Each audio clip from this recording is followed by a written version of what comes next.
तो फ्रेंड्स आप देख सकते हो Maruti Suzuki eco BS6 accident होने की वजह से पूरा कार हमारी डैमेज हो चुकी है। जो फ्रंट लुक है ना पूरा डैमेज हो चुका है इसका। तो इसमें क्या क्या डैमेज हो चुका है चलिए हम आपको दिखाते हैं, ध्यान से देखिएगा। पूरा केबिन रूम ना पूरा डैमेज हो चुका है। इसका जो फेंडर वगैरह है, बम्पर वगैरह सब कुछ इसमें डैमेज हो चुका है। फ्रंट साइड का पूरा डैमेज हो चुका है। देखिए बोर्ड वगैरह देखिए, लेफ्ट और राइट साइड दोनों साइड से डैमेज हो चुकी है हमारी कार। तो इसे पूरा डेंटिंग पेंटिंग करना, पूरा कंप्लीटली करना है, 0-0 में करना है। तो किस तरह से करेंगे और किस तरह से नहीं, अंत तक देखिए, बिल्कुल मिस नहीं करना। अगर मिस करोगे तो आपको पता नहीं चलेगा भाई आपके भाई ने क्या क्या किस तरह से रिपेयर किया, किस तरह से नहीं, एक्सीडेंट जॉब में क्या क्या चीज़ें आती है और क्या क्या चीज़ें नहीं आती है, सारा डिटेल में देने वाला हूँ। तो चलिए वीडियो स्टार्ट करते हैं। चलिए हेडलाइट वगैरह सब कुछ निकाल लेते पहले। चलिए अब इसका काम स्टार्ट हो चुका है और देखिए दोनों हेडलाइट निकल चुकी है हमारी, और ये बम्पर वगैरह। चलिए बम्पर को भी निकाल लेते बाहर।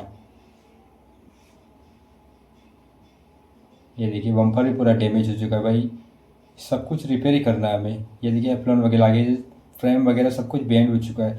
और जो हमारा साइड का जो फेंडर वगैरह ना वो भी डैमेज हो चुका है। चलिए उसे भी निकाल लेते हैं फ्रेंड्स, फेंडर को भी निकाल लेते हैं और अंदर क्या डैमेज हो चुका है वो देख लेते हैं। देखिए फेंडर निकाल दिया तो अंदर की ओर देखिए तो एप्लॉन पूरा बेंड हो चुका है लेफ्ट साइड का। चलिए राइट साइड की ओर बढ़ते हैं। ये देखिए पॉइंट वगैरह, फेंडर वगैरह, बम्पर वगैरह पूरा डैमेज हो चुका है भाई। ये देखिए राइट साइड का जो एप्रोन है पूरा डैमेज है, और आगे की फ्रेम वगैरह देखिए सब कुछ डैमेज है इसमें। तो ये सारा का सारा हमें 0-0 करके देना है फ्रेंड्स। चलिए इसका डेंटिंग पेंटिंग वगैरह स्टार्ट करते हैं। तो हमें इससे पहले तो हमें इसका बॉडी काम करना पड़ेगा फ्रेंड्स।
तो गाइस आप देख सकते हो यहाँ पर हमारा कम्प्लीटली डेंटिंग काम हो चुका है। देखिए फिनिशिंग देखिए डेंटिंग काम का। ये देखिए दरवाजे का गैप देखिए, बोनट का गैप देखिए, व्हील राउंड का, फ्रंट लुक से जब देखेंगे बोनट का गैप देखिए, हेडलाइट का गैप देखिए, आपको परफेक्ट मिलेगा। यहाँ ऐसा काम आपको कहीं नहीं मिलेगा, 0-0। देखिए फेंडर वगैरह देखिए, हेडलाइट वगैरह सब कुछ। चलिए पेंटिंग काम स्टार्ट करते हैं। पेंटिंग काम में क्या है, ज़्यादा वीडियो को लंबा हो जाएगा, इसलिए शॉर्टकट में मैं आपको दिखाने वाला हूँ। चलिए पेंटिंग भी आपको दिखा देख लिए। पेंटिंग होने के बाद कार किस तरह से लग रही है देखिए, इसकी शाइनिंग वगैरह देखिए, इसकी गैप वगैरह देखिए, सब कुछ देखिए आप।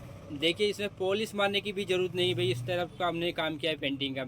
अगर लगेगा सब कुछ परफेक्ट, सब कुछ फिटिंग हो जाए, उसके बाद आप देखिएगा भाई किस तरह से काम हुआ है भाई। अभी टैपिंग वगैरह खुलेगा, सब कुछ होगा, अगर फिटिंग वगैरह सब कुछ होगा, जैसे कि हेडलाइट बम्पर वगैरह सब कुछ फिटिंग होगा भाई, साइड लाइट वगैरह सब कुछ फिटिंग होने के बाद आप हमें कमेंट बॉक्स में कमेंट कीजिएगा फ्रेंड्स कि ये सब डेंटिंग पेंटिंग होने के बाद किस तरह की कार हमारी आई है, 0-0 हुई या नहीं। आप देख सकते हैं सब कुछ कम्प्लीटली हो चुका है। ओके, हेडलाइट देखिए, बोनट देखिए, फेंडर देखिए, सब कुछ 0-0 आपको मिलेगा। बम्पर वगैरह, ग्रिल वगैरह सब कुछ, इसकी जो फिनिशिंग है वो कंप्लीट आपको ओरिजिनल टाइप मिलने वाली है, ना कि गैरेज टाइप। ओके, सब कुछ 0-0 करके। मैंने सोचा था कि बाहर निकल के अपने व्यूअर्स को दिखाओ कम्प्लीटली कार, लेकिन क्या करें, बारिश का मौसम था, इसकी वजह से बाहर निकल के नहीं दिखा सकता आपको। जो भी है यहीं से आपको शॉर्ट में दिखा रहा हो, तो देखिए परफेक्ट देखिए और कमेंट में अपना जवाब दीजिए कि किस तरह की कार बनी है और किस तरह की नहीं। और इसी तरह का अपने भाई पर प्यार बरसाते रहना है। चलिए मिलेंगे नेक्स्ट वीडियो में नए टॉपिक के साथ। जय हिंद, बाय बाय।